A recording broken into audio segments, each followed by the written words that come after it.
Hello students, welcome to Hiba Max. 10th standard Maxக்கு study plan கேட்டுட்டு இருக்கீங்க centum எடுக்கிறதுக்கு நிறைய பேர் இந்த வீடியோ கேட்டுட்டு இருந்தீங்க. ஸோ அதனால தான் நான் வந்து கொஞ்சம் டைம் எடுத்து உங்களுக்கு ப்ராப்பராக இதை கொடுக்கணும் அப்படின்னு சொல்லிட்டு ரெடி பண்ணியிருக்கேன். ஸ்டடி பிளானை கொஞ்சம் நீங்கள் சீரியஸாக ஃபாலோ பண்ணிங்கன்னா ஒருவேளை நீங்கள் ஒரு 70+ தான் எடுக்கிறீங்கனாலும் உங்களால் சென்டம் எடுக்க முடியும். சரிங்களா? நான் எப்போவுமே ஒரு பொய்யான நம்பிக்கையை தர மாட்டேன். அதனால தான் நான் வந்து செலக்டடாக இந்த கொஷின்ஸ் பாருங்கள் நான் சொல்ல மாட்டேன் சென்டம் எடுக்கிறவங்களுக்கு. அதே மாதிரி தான் இந்த பிளானும் நான் எப்படி ரெடி பண்ணியிருக்கேன்னா, ஒரு நாளைக்கு கொஞ்சம் கஷ்டமான எக்ஸசைஸ், கொஞ்சம் ஈஸியான எக்ஸசைஸ். ஸோ உங்களோட மைண்ட் செட்டை வந்து நான் பேர்டன் பண்ணவே கூடாது. என்னடா இந்த ப்ராக்டிஸு நீங்கள் நினச்சிடவே கூடாது. அதனால தான் நான் ரொம்ப கவனமாக இந்த ஸ்டடி பிளான் வந்து க்ரியேட் பண்ணேன். இதை நீங்கள் பாருங்கள். இதை வந்து நீங்கள் டெய்லி ஃபாலோ பண்ணுங்கள். ஃபாலோ பண்ணிவிட்டு ஃபினிஷ்டுன்னு இருக்க இடத்துல ஒரு டிக் மார்க் வரணும். சரிங்களா? இது வந்து நீங்கள் ஒரு பேப்பரில் எழுதி வச்சுக்கோங்க. எழுதி வச்சுட்டு நீங்கள் வந்து இதை ஃபாலோ பண்ணலாம். டெய்லி இதை முடிச்சிட்டிங்களா இல்லையா, என்ன பெண்டிங் இருக்குது அதெல்லாம் எழுதுங்க. பெண்டிங் இருக்கிறத அடுத்த நாள் கொண்டு போய் அதை முதல்ல முடிச்சிருங்க. அதுக்கப்புறம் அடுத்த நாளுக்கான வேலைகளை, அடுத்த நாளுக்கான ஸ்டடி பிளான் என்னன்றதை நீங்கள் ஃபாலோ பண்ணலாம். சரிங்களா? அண்ட் உங்களோட ஃப்ரெண்ட்ஸ் 10th ஸ்டாண்டர்ட் படிக்கிறாங்க அப்படின்னா அவங்களுக்குமே இதை ஷேர் பண்ணி விடுங்க. என்னோட கைண்ட் ரிக்வெஸ்ட். இந்த வீடியோஸ்க்கெல்லாம் லைக் பண்ணிட்டீங்கன்னா எனக்குமே கொஞ்சம் மோட்டிவேஷனாக இருக்கும் இல்லையா, அடுத்த வீடியோ ரெடி பண்ணுறதுக்கு. ஸோ சப்ஸ்கிரைப் பண்ணாமல் பார்த்துட்டு இருக்கீங்கன்னா சப்ஸ்கிரைப் பண்ணிவிட்டு பெல் ஐகான் செலக்ட் பண்ணிவிடுங்க.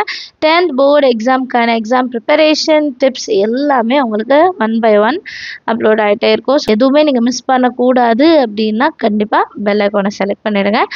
ஸோ இப்போது ஸ்டடி பிளான் என்னன்னு பார்க்கலாம். A1 நான் வந்து கஷ்டமானதாக கொடுத்துருக்கேன்.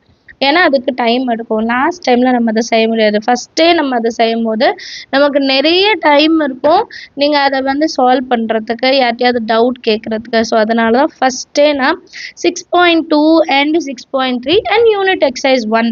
ஃபஸ்ட்டு யூனிட் எக்ஸசைஸ் ரொம்பவே ஈஸி, கஷ்டம் கிடையாது. அடுத்து Day 2 வாங்க. Day 2 வந்து 7.1, 7.2 அண்ட் யூனிட் எக்ஸசைஸ் 7. சரிங்களா? ரெண்டுமே ஆல்ரெடி நிறைய வாட்டி நீங்கள் சால்வ் பண்ணதா, 7.1 அண்ட் 7.2. அடுத்து Day 3. Day 3 வந்து 6.1 கொடுத்துருக்கேன். எதுக்கு 6.1னா நிறைய பேருக்கு அது கஷ்டமாக இருக்குது. ஸோ டைம் எடுத்துக்கோங்க. 3வது நாள் தான் நல்ல டைம் எடுத்துக்கோங்க. 6.1ல் இருக்க ஈச் சம் ஒர்க் அவுட் பண்ணி பாருங்கள். அதுக்கப்புறம் மேட்ரிக்ஸ் தான் கொடுத்துருக்கேன். ஏன்னா மேட்ரிக்ஸ் ஈஸி.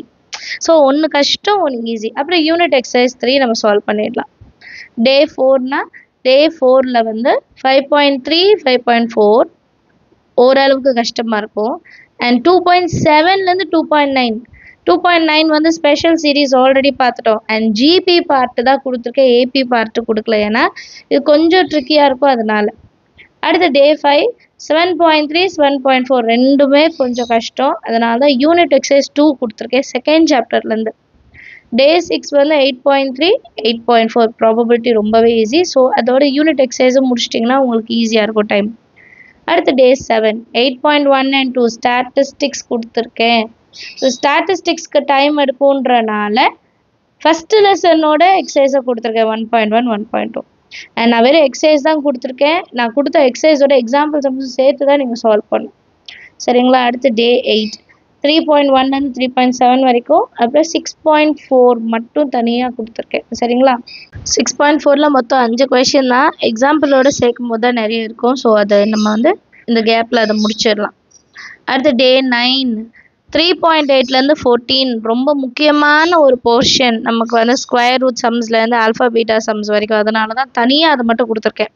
ஸோ இப்போ நீங்கள் என்ன பண்ணணும்னா, ஒரு வேளை நீங்கள் வந்து Day 8 வரைக்கும் ஏதாவது பெண்டிங் ஒர்க் வச்சுருந்தீங்கன்னா எங்கெல்லாம் உங்களுக்கு டைம் கிடைக்குதோ அப்போ எடுத்து நீங்கள் அதை சால்வ் பண்ணிக்கலாம். அடுத்து Day 10 4.1, 4.2 தென் 1.3 மட்டும் கொடுத்துருக்கேன். அண்ட் 4 யூனிட் எக்ஸசைஸ் 4 எல்லாத்துலேயுமே 10 சம்மு தான். ஸோ 4th சாப்டரை பொறுத்த வரைக்கும் தியரம்ஸ் வந்து எந்த எக்ஸசைஸ் முன்னாடி வருதோ அப்போ படிச்சிடுங்க.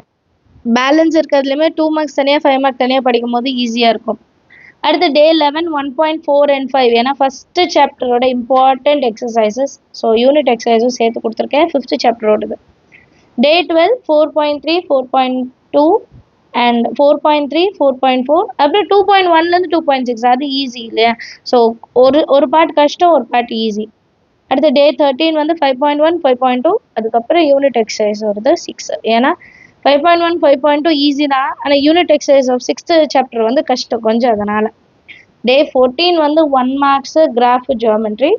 டே 15 வந்து புக் இன்சைட் கொஷின்ஸும் question paper previous year question paper நம்மளோட midterm second midterm quarterly half இயர்லியோட கொஷின் பேப்பர் இது எல்லாமே நீங்கள் படிச்சிருக்கணும். அண்ட் நடுவில் உங்களுக்கு ஏதாவது சீக்கிரம் முடிச்சிட்டேன், நான் ஒரு நாளைக்கு வந்து 2 எக்ஸசைஸ் 3 எக்ஸசைஸ் கொடுத்தது முடிச்சிட்டேன் அப்படின்னா அடுத்த நாளுக்குள்ளதை நீங்கள் எடுத்து செய்யலாம். சரிங்களா? பெண்டிங் ஒர்க் இருந்ததுன்னா அதை அப்பப்போ முடிச்சிடுங்க.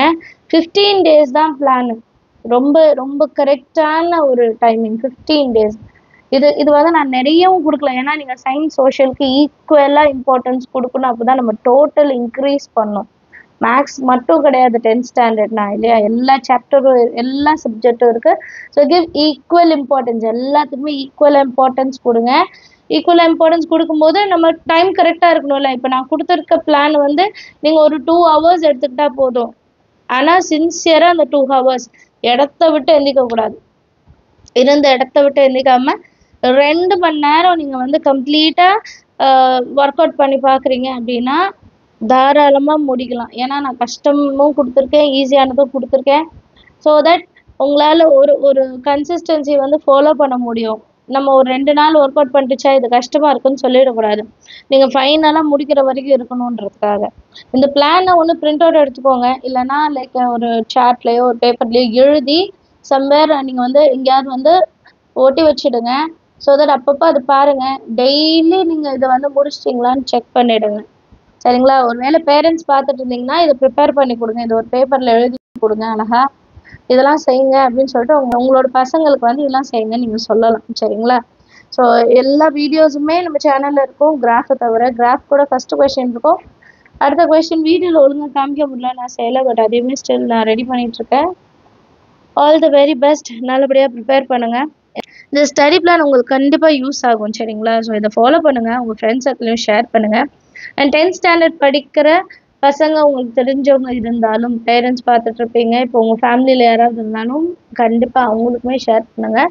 அவங்களுக்கு வந்து இப்போ ஒரு ஆவரேஜாக இருக்காங்க, ஒரு 60-70 எடுக்கிறாங்கன்னா கூட அவங்களால இதை வச்சுட்டு ஒரு 80+ நம்ம வந்து போக முடியும் இல்லையா? இது வந்து சென்டம் எடுக்கிறவங்களுக்கான பிளான் மட்டும் கிடையாது இல்லையா? இதை நல்லா யூட்டிலைஸ் பண்ணால் நீங்கள் ரொம்ப கம்மியான மார்க் எடுத்தீங்கன்னா கூட உங்களால் நல்ல மார்க் எடுக்க முடியும்.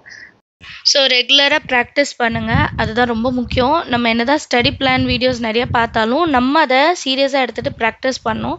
ஸோ ரெகுலராக ப்ராக்டிஸ் பண்ணுங்கள் ஒரு சம்மையும்.